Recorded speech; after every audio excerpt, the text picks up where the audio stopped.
Malaki na yung bunga ng kanyang ampalaya. Eto pa.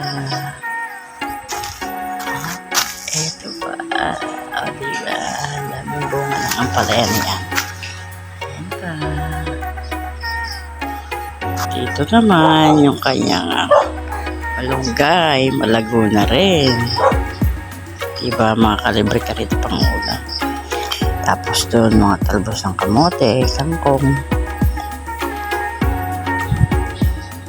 Naani na pala yung mga palay. Hindi ko na-videohan yung mga palay. Sobrang lago na ng mga saging dito.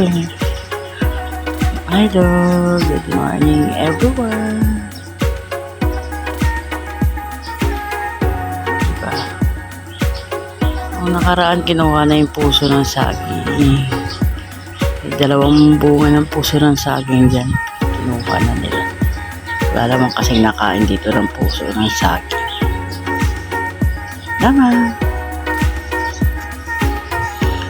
Thank you for watching. Ay, doon may palaya din. Palaya din dun sa loob. 2. Ayan rin, no? Daming bulaklak ng ampalaya niyan.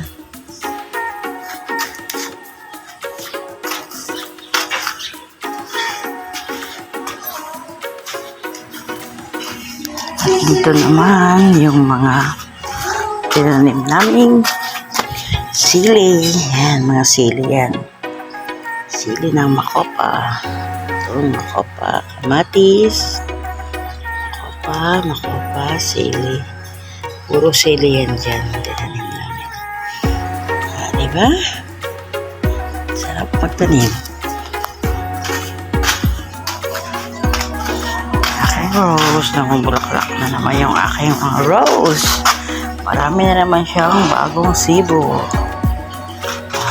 Bagong sibo.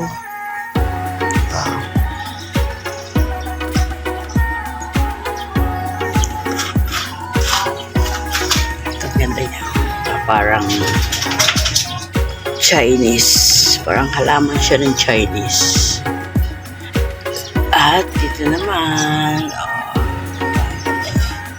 ito naman ang tawag dito.